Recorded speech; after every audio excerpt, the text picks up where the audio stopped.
Welcome to Real Estate on the Rocks, where you get top shelf real estate conversations served straight up, never watered down. Here's your host, Dave Snowberger.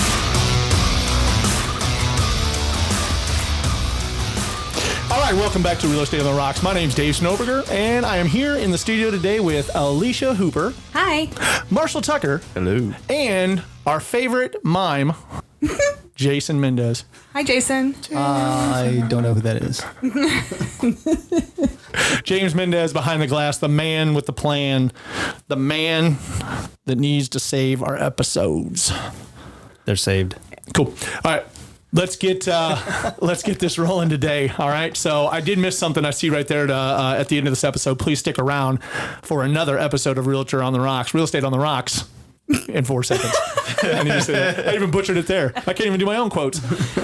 All right, let's get to it. How to avoid failure. I would say how not to become the 80% in the first 2 years, correct? Correct. All right, give yourself a fighting chance with these tips and actionable items. So let's get it rolling. Come on. Yeah. So first on the list is education and training. You want to make sure that you position yourself at the right brokerage that provides enough education and training to set you up for success. So whether that's the actual brokerage or Right. a mentor / coach. Right. And we're not advocating towards a brokerage. No. Right. Or any specific brokerage. However, kind of broker agnostic while we're in these four walls right here doing the podcast. However, it's very important to choose your broker. There is so much to learn in the beginning. I'm still learning. I'm in year 3 and I still learn. I still have questions to my broker where I'm like, hey, Well, you're kind of slow. Lifelong learning. I haven't been in this situation. Did you say I'm slow? No. Do you want to fight? No. You'll never know what I said because Marshall talked over me again. That's what he does. The Marshall Tucker Show, everybody. I thought that was my opening. I'm still asking my broker for advice and guidance and everything, and I'm in year 3. So there is so much to learn in this industry, and you want to make sure that you protect yourself, right? It's funny you say that. Yes, you are correct. You have to protect yourself. However, it's funny you say you're in year 3 and you're still learning. We do a lot of deals. Yes. And we're always on the other side of people that if you look at their license, you're like, oh, wow, this should be a smooth transaction. You know, their license is in single digits. So it's like they should know what they're doing by now, right? They've been a realtor for 30 years. And apparently that's not the rule. You have to be More the exception. learning. Always be the student in real estate. Yeah, and I see why it's important to have the constant continuing education going on. I hate those things. However, like broker responsibility, things like that, that's important for these people to take. Mm-hmm. These people being us as agents, you know. So it's just the constant learning. Go ahead. I was going to say your board also should have some training, and so I know some are not as far up as others, but you can still tap into them for training. Right. However, the thing is I think when you're a new agent and you're not with the right broker, you don't know what training to take. That's right. You don't know what is actually going to help you figure out the day-to-day operations of being a quote unquote successful realtor. Yeah. So I think that a broker will put you in the right direction. A broker that cares, a broker that's not sitting there, but more growing through people. That broker has to have a mindset that they're going to get to wherever they are by growing through you. That's right. Right. And so they have to pour into you and give you the roadmap to take every day. I mean, we've done it as a team. We have somebody come in, they plug into our system. Mm-hmm. That's it. Marshall, go ahead. As a new agent in my first year, it was really important to me to keep training and to take another class. And really, I think I was just afraid to mess up, afraid to fail. I think you get the best training on the job training. So find you a mentor as soon as possible and get out there, start shadowing them, and you will learn so much more than just attending a training. Yes, jump in. Don't let your fear stop you from doing what you need to do, because when you're in that moment, that's when you're going to lean on somebody else to figure out, okay, what do I need to do to get past this point or whatever. Okay. Well, mentor coach is the third one, so we'll touch on that here in a sec. So education, training, anything else there real quick before we wrap that one up? I feel the same way. I'm still that's a no. Constantly learning. So well, I know we're not on the same page with this. I'm a big fan of designations. So if you're going to get a designation, and if you're at the time of renewal in Texas for the amount of hours that you need, I highly recommend GRI. Now, okay, that's where we do see eye to eye. If you're going to do a designation, and especially right off the bat, I wouldn't do all these little fluffy ones. I would do the GRI, the Graduate of Real Estate Institute, a Graduate of Real Estate Institution or whatever it's called. That one's important. That can teach you a lot. That's broken up into 3 classes that are pretty big classes that teach you, basically everything a broker needs to know. Absolutely. And it counts towards that. It counts towards your education if you're planning on getting your broker's license in the future. So, yeah, that one's a great one. Yes. However, I just took it last year and it was my 3rd designation. I have ABR and SRS as well. Right. And I can't tell you how much I learned. Like, it was ridiculous, the amount of information that I learned in GRI. Right. And once again, I'm not against designations. Yeah. However, I think too many of them can be quite confusing when you tack them all onto the end of your name. Yeah, you get the alphabet soup. Right. And then within your first 2 years, that's not important to you. No one's going to work with you just because of that. Maybe GRI, they're going to see that. But typically, this business is about what? People that know, like, and trust you. And that's not going to help anybody know you, like you, or trust you. Well, it could help with referrals, I guess. Yeah, for sure. And that's all. Last touch on that is that if I was going to do a designation class, I wouldn't do it in this town. I would possibly travel to Dallas, Houston, some other close town around you that has another. If you have the means to travel, 100%, because you have the opportunity to network while you're there. Right. So we're part of Keller Williams. That's like me. If I ever do another bold, it won't be in Austin. There's no reason for me to do it in Austin. Yep. Even people farthest away from Austin are still going to try to work Austin. Sure. So anyway. Good stuff. I digress. Okay. So another way to avoid failure is make sure that your image and branding is strong and consistent. What do you consider image and branding to be strong in the beginning? I'll jump on that. In the beginning, as a first-year agent, I was coming from the restaurant business. I had a country farm boy truck, I guess you would say. So my concern was I was driving this pickup truck around, and people were going to look at me like, hillbilly, look at this guy, And so I was constantly borrowing my wife's car, which, it had the kids in there, and I constantly have to clean the car out just almost on a daily basis. And so I was like, this is ridiculous. I have to get a better car, at least a car that I feel comfortable driving people around in or being seen by it. So, and that's where we're not on the same page. So as a single agent, single female, people do not get in my car. Single, huh? Yeah, hey. What's that? Single, ready to mingle. Oh, there you go. Again, we digress. No, people don't get in my vehicle. They follow me or I meet them. Nice. Yep. But as far as branding, so what is your logo? What is the look? What is the feel? Hey, I'll touch. He looks like a deer in the headlights right now. So I'll go ahead and pull image and branding back over to me. Your image is your image. What does it say to people when they go to look you up? Certainly if you call somebody that you're responding to one of your ads maybe you ran, or they see you on Facebook and they click on your name and follow you over to your personal Facebook, what is your image? What do you present within the first few minutes? The first impression means everything, right? Tacos. And so that's a hard one to get back.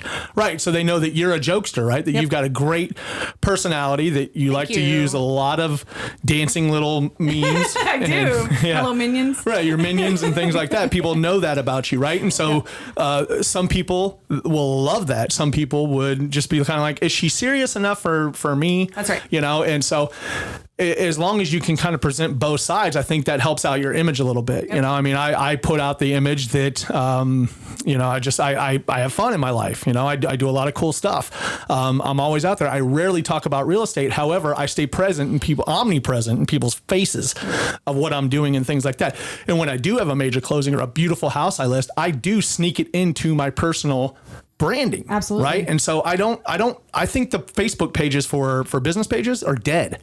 And people want to argue with me all the time about that. That's cool. If you're having a success with your business page, more power to you. I don't. I only need my business page is to run Facebook ads. Mm-hmm. That's it. Mm-hmm. Every once in a while, maybe someone sneaks over there, but that's the exception, not the rule. That's dead. So my personal influence, the 4,000 plus friends I have on there, and now I'm a lot more selective because I'm closing in on that 5,000 where they limit us. I have to pick and choose who I'm letting in right now. And I'm letting people in that help support my image. Does that make sense? Yes. Okay. And so on top of that image I can get through branding. Most of you guys know in this room, at least, that all the logos that I do, all that stuff, all the Facebook posts with sold homes and coming soons and all that, I do all that myself. I've invested the time in to figure out how to do that instead of leveraging it off my plate to save money. Sure. Cool. And it's exactly what you want. Right. Yep. Right. And so I control it also. Yeah, that's what So I'm saying. I see it in my head. I can go to my app on my phone. Everything I do is created on my phone. I can go to my iPad. I can go to my computer. However, I do it all on my phone. So I do get accused a lot of being on my phone, especially at home, which drives me insane. Nicole. Get off Facebook. Right. Get off Facebook. And I'm like, I'm not on Facebook. I'm actually sitting here and I have to turn my phone around. I'm either doing that. And then plus while I'm doing it, I'm taking in an Audible, you know, like a book, or I'm listening to a podcast. So, Oh, I can't do that. I can listen to Audible and stuff when I'm driving, but if I'm working on something, really? I can't. Yeah, I can't tell you what they said. Well, it more feeds my. I typically try to do it, and it's a little trick that I do. Is I try to listen to something the second or third time, so it hits my subconscious and just feeds my subconscious, because your recall actually, you know, you can recall it. Yeah. Even whether you're listening or not. When I first got into real estate, the broker I was with gave me a CD. You know, it was like, here, listen to this CD, and so no one does that anymore, right? Is that like 30 years ago? What the hell? It was about 5. It was about 5 years ago. Okay. But anyway, I put that CD and I never took it out. I never listened to music anymore or anything like that. And I would listen to that, and then I would start recalling his stuff and just kind of like throwing it out there. And I was like, oh, this is pretty cool. So that's why we learned that little trick. Nice. Self-taught. I like remember it. the last time I listened to music in the car. It's always podcasts or consuming something, Yep. mostly business or real estate. Cool. Well, we're talking about image and branding. So welcome back to the conversation. Just jumping in there. It just This is why you're the mime. of the education part. See, they do that to me all the time. It was the education and training part that kind of like clicked. I was like, oh, I do that all the time. I'm just giving you a hard time as always. Can't let you go with Without picking on you. yeah. You're going to be okay. Here, All hug. right. Let's have a hug. Aw, hug it out. Go ahead. Quick hug break, and then back to the board. All right, image and branding. I think we covered that. No. Yes, we're no. good. Yeah. Cool. Mentor and coach. What do you mean by that, Marshall? Mentoring and coaching. Well, like I mentioned earlier, you can go to all the trainings in the world, but until you actually step through that door, you have no idea really what you're about to walk into. So when I met you and started shadowing with you and learning, you know, the walk, the talk. Who am I? Dave Snowberger, coach extraordinaire. No, I wouldn't say that, but I'm just saying that so when I met you, I guess I asked the question, but just to clarify that you're speaking to me. Yeah, so I met Dave and started mentoring him when I joined this team, and everything just kind of blew up from Started there. mentoring me? Yeah, I was like, Dave, this is how you cook barbecue. You're not doing it right. Yep. This is how you get a closing and not show up to work for 2 more weeks. And it's also important to have a mentor and a coach to push you through the hard times, right? Keep you motivated, keep you positive, all that kind of stuff. It's not just on the education side, it's also on the mindset and the accountability and all that fun jazz. Right. Could even be a financial planner. Oh my help gosh, you yeah. manage all that money you're going to Yeah. make. Yeah, my mentor was Steve Fole. Great guy. Still kind of look at some things. He makes questionable decisions these days. That retired life. right. Yeah. Him being retired and all, but I'd like to be 49 and retired. But Hell yeah. working on it. I got a few years left.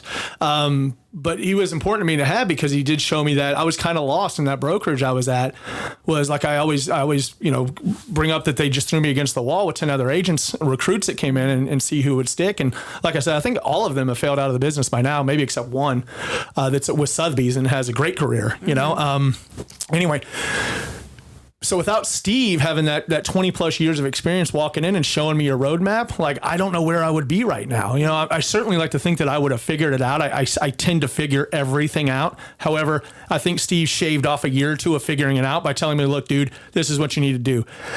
There's no way around like prospecting. Like you can go buy your Zillow leads, you can go buy all this stuff, you can do whatever you want to do. However, you need to get out there and do the open houses. You need to create the leads. You get more people to know you, like you, and trust you, and you'll start doing deals. That's right. And I did that. You know, I started working more open houses. I ran more ads on Craigslist. I got my phone ringing more. I would return more phone calls, and my lead follow-up game got a lot better. And I just started turning it on. And without that mentor and he was my coach and didn't even know it. Right. You know, he's more than mentor, but I was just taking it in. The funny thing is he was doing it for everyone. It wasn't just he was singling me out. He was trying to do it for everybody. However, nobody was listening. Right. Everybody in this business has that D personality, it seems, and just doesn't want to take advice how I can figure it out and do it by myself. Or And boom. execute on what you learn or Right. hear, right? Right. I mean, that's where a lot of people Right. miss that step or whatever. But I completely agree with you. I was blessed with 2 mentors. I still have one in my life. Jenna Rush. 3, I'm here. And Cynthia Reed. And Cynthia Reed is actually the direct assistant to Joe Williams of Keller Williams. And she is a wealth of knowledge, as well as Jenna Rush. So I would not be where I am today without those two. Right on, right on. Marshall, you're pointing at me? No. You already said you were I was really fishing for kind of like some cool stuff you got to say about me, but I already said I'm how kidding. great of a I'm mentor totally kidding. You pointed at me a second ago. I was making fun of Alicia. Oh, okay. He was It's not nice to point, y'all. Sorry. I'll raise my hand next That's time. coming from your mentor. It's not nice to point at people. I'll do it again. All right, so getting your first deal. Alicia, tell us a little bit about your first deal. How'd you do it? My first deal actually came from an open house. Yeah, I worked that open house 2 different times, and there was a lady who came in, and I just had a feeling that she just loved this property, and she was actually a physician, and so was her husband. And I just followed up with them, and it took me on my 4th attempt that they finally responded, and we got the deal together. So it was really exciting. Nice job. Yeah. And you said, I remember you vaguely saying you closed this one on a beach. Yeah, I was on the A little beach. premature celebrating, or what there? Yeah. Yes, be mindful of how you spend your first check. Yeah. Where'd yours go?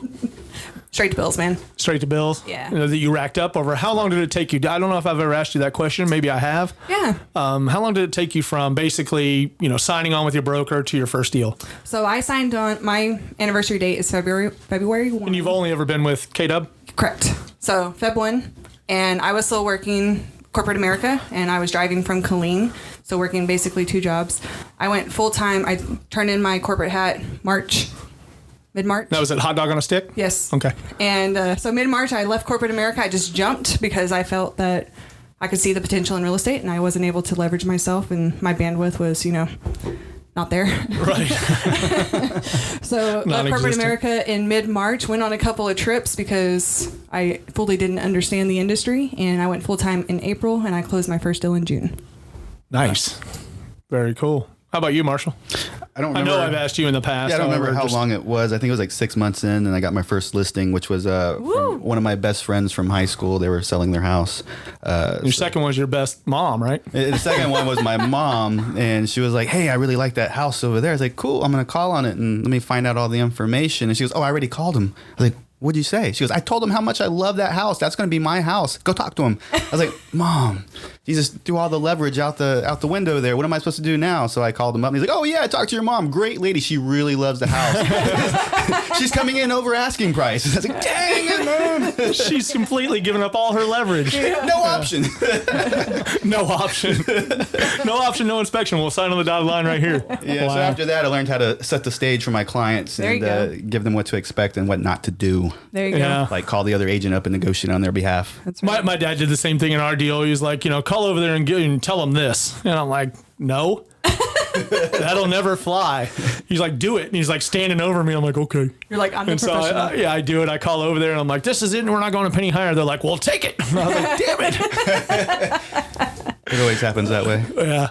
So where were we? Getting the first deal. My first deal, I think I told you before, like I did a ton of leasing. I did do one deal off of a Craigslist ad that I got and generated, and it came in right at Christmas, and they were actually paying 6%. Oh, nice. And so 6% of $200,000 deal. Yeah. Boom. I thought everything was easy after that, right? Right. I'm like, God, this is easy. Yeah. And just started, started just doing more Craigslist ads and more Craigslist ads, and nothing was coming through it. Then Steve Foll went out of town, and I kind of had gone back to doing the leasing. I wasn't getting more sales, so I went back into leasing full time and just did more leasing. And everybody knows I was like the lease king of the Williamson County, Austin area, right?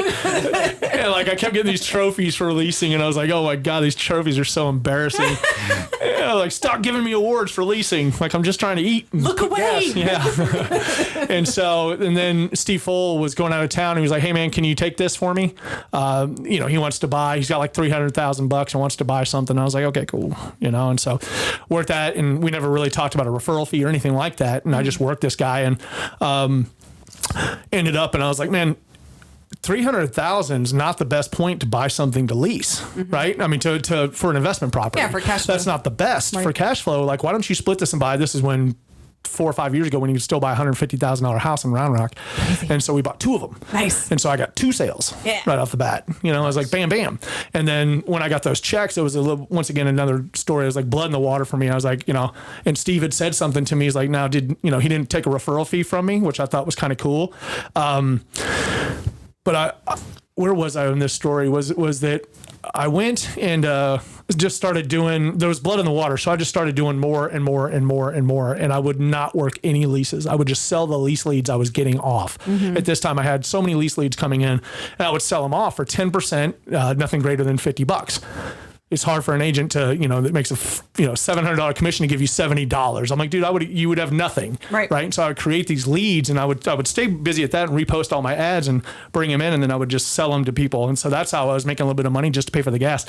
But I would not take my foot off of sales. I have to sell homes. I have to sell homes. I have to sell homes. And so I was just looking for buyers. I wasn't worried about listings. I chose one thing, and it was buyers. And I just stayed focused on that. And the next thing you know, I started just boom, boom, boom. And then I was recognized by the county of Williamson County at the Board of Association Realtors actually recognized me as the Realtor of the Year. Nice. Just from doing that so much. A Rookie Realtor of the Year. Let me clarify. Sweet.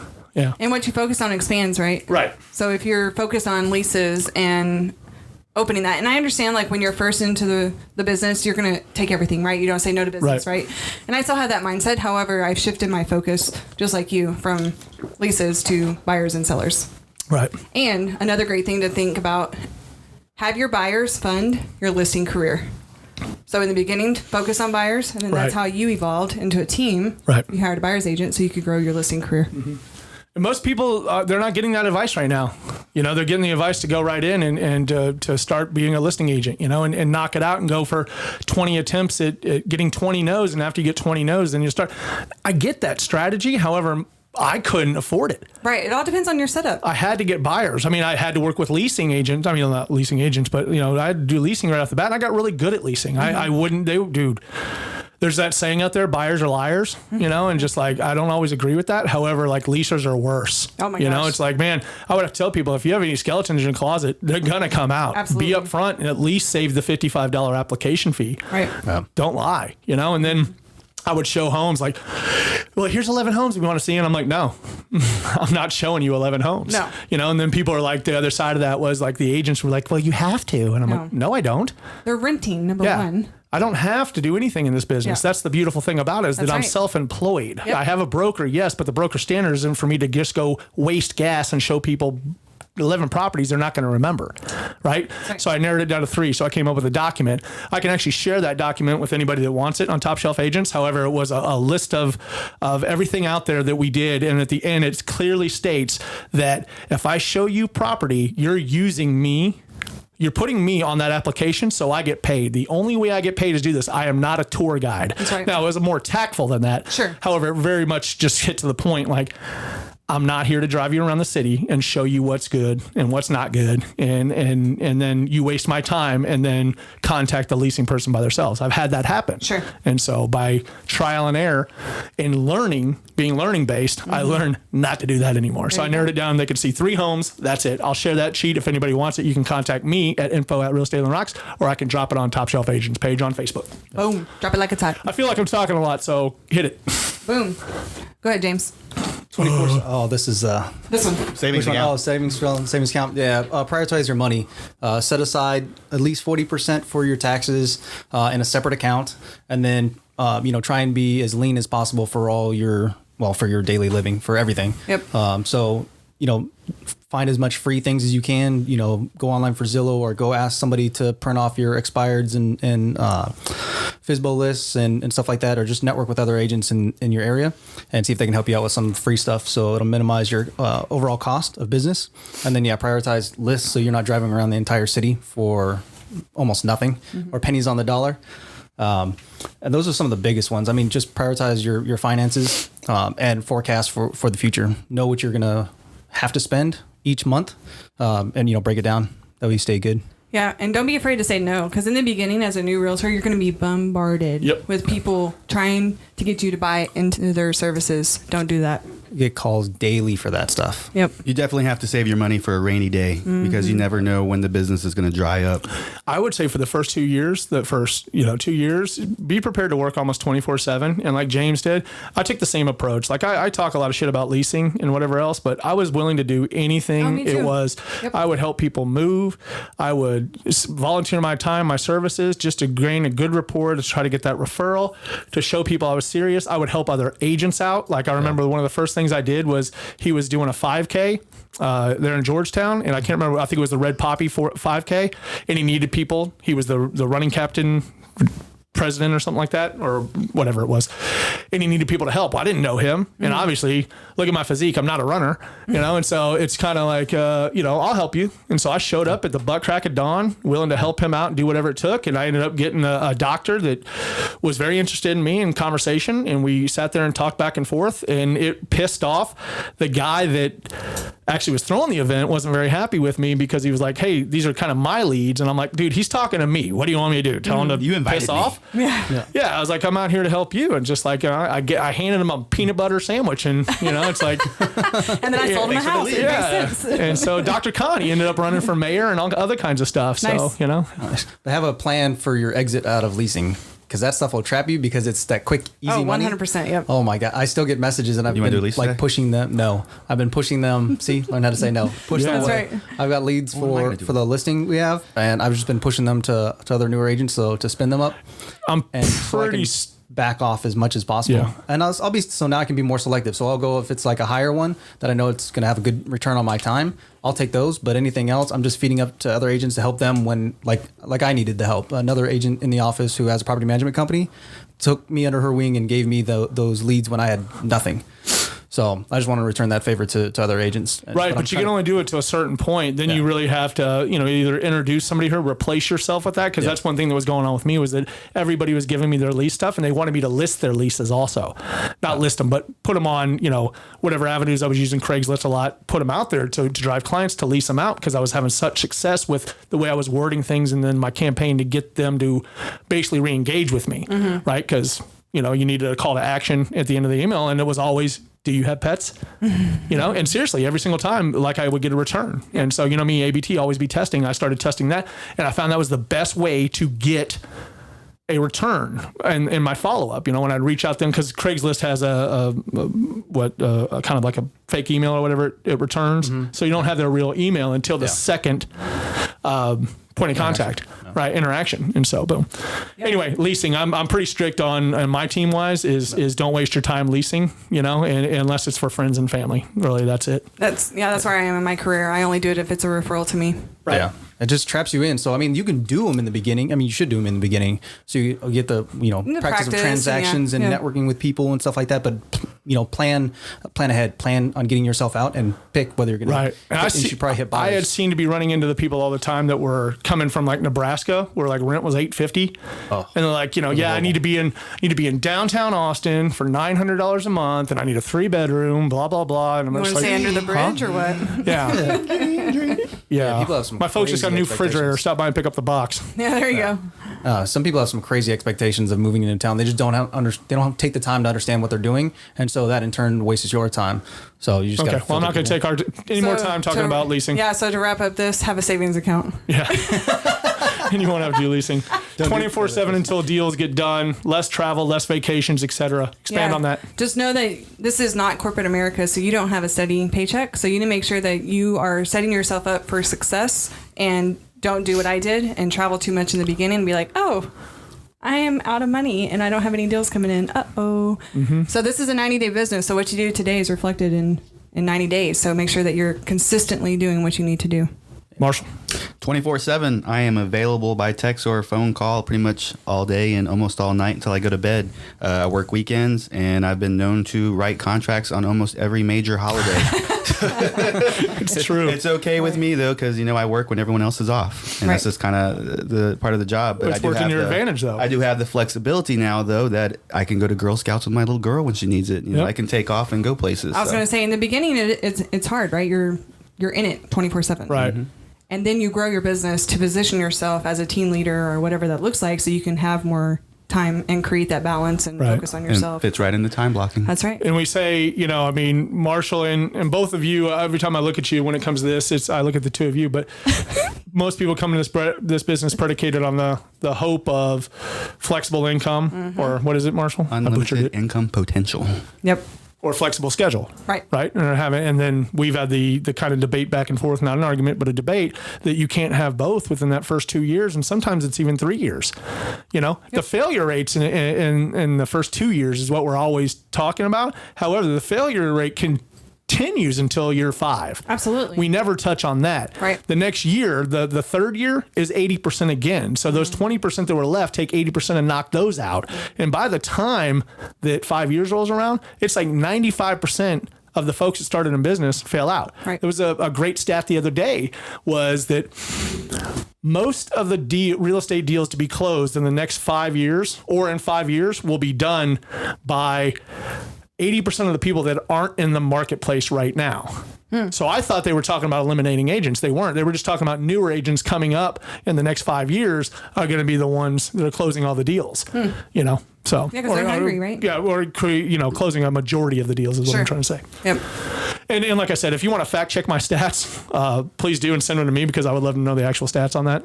I just kind of wing it on the numbers, but I know that 80% fail out rate is pretty certain. Right. And in the beginning, you want to make sure that you have some kind of balance. So whether you're dedicating one day off, even though you're in the 24/7 mindset, Yeah. have a day off, have half a day off, whatever that looks like, so you don't burn out. No matter how much you love something, if you don't take care of yourself, you will burn out. And you don't want that to happen because this is a fun and can be very... Right. Some of us handle burnout a little bit better than others, Absolutely. I think. Yeah. I mean, I certainly get burnt out, but I just punch through it as much as I can. I know Marshall gets burnt out because I can see his board is full as all could be with tons of deals coming in, and then all of a sudden goose eggs. And I know that Marshall's a little bit burnt out. So we're trying to manage, as we get better with experience, trying to manage our ebbs and flows of the business That's a little right. bit, just a little bit more micro, and just keeping a thumb on everything. If I see that Marshall needs time off, like I'm paying for his trip to go to Destin. Aw. Yeah, you are. You heard it here first. Oh, you got really excited. I'm paying you in clients so you can go out and sell them homes. There you go. You got to work for it, man. No, I'm just... Anyway, so 24/7 until the deals, until enough deals, less travel. Okay. Right, and that plays into the last point, which is job description. So if you're doing what you need to do every single day, you can step away from that 24/7, right? What do you need to be doing every day? Script and role play, lead generate, lead follow up, going on appointments, and negotiating contracts. Do you have that written down? Boom. No. In his head. You finally remembered that? Boom, boom, boom, boom, boom. Damn. It took 4 years. Yeah, this guy's a professional over here. He's on his way. It's the first time I've ever heard him say it all in a row. Good job, Marshall. Thank you. Nice. So typically, you're right. It's lead generation, lead follow up, go on appointments, negotiate contracts, and then practice scripts and role play. We like to move practice scripts and role play to number 1. If you don't know what to say, then you're practicing on your lead gen clients, and you don't want to do that. That's right. And so learn what to know, learn this stuff first. That's right. So being a part of a great brokerage or being a part of a lot of these great Facebook groups are out there. We have one Top Shelf Agents where you can bounce off of us, or if you want a scripts partner, just reach out, tell you the time, and we'll match you up with somebody. Mm-hmm. We can definitely do that. So what else there on the job description? The slugger, self lead generating realtor. So basically, just your main job or your only job in the beginning is lead gen, lead gen, lead gen. Right. So practice, the conversation, and then go into finding as many clients as you can. Yep. That's how we start every day. Like, go get them, slugger. That's right. I like that acronym from Steve. Yeah. And it's good. It's really good. Actually, was found another script on talking to people or responding to that automated response you get from people who's saying like, oh, I'm busy. Like, that's exactly why I called you. I want to set a time when you're not busy to have the conversation, and just like tweaking conversations on how you communicate with people. Right. Is perfect. So just stay with that. Oh, and another thing we skipped, your health. Very important. Right. Super important. Yeah. So All I right. think Dave takes the lead on this one. Of what? You know, when it goes to a gym. Yep. Slacked off from working out. Orange Theory for the win. Orange teary. Orange Theory. It had me in tears yesterday, that's for sure. Scares me just hearing what he goes through. It's intense. All right, well, let's go ahead and wrap this one up for the day. We'll be back in the studio the next couple of days. Please stick around for another episode of Real Estate on the Rocks. There'll be one in about 8 seconds or so. I want to thank our sponsor, which is Mike Harrell with Guaranteed Rate. If you need to get in touch with Mike, you know the email, info@realestateontherocks.com. Join us over on Top Shelf Agents on Facebook or on Instagram. Don't forget to tag us, hashtag us, whatever it's called these days. And for Alicia Hooper, Marshall Tucker, James Mendez, I'm Dave Snowberger. I'm out. And I'm out. Bye, y'all.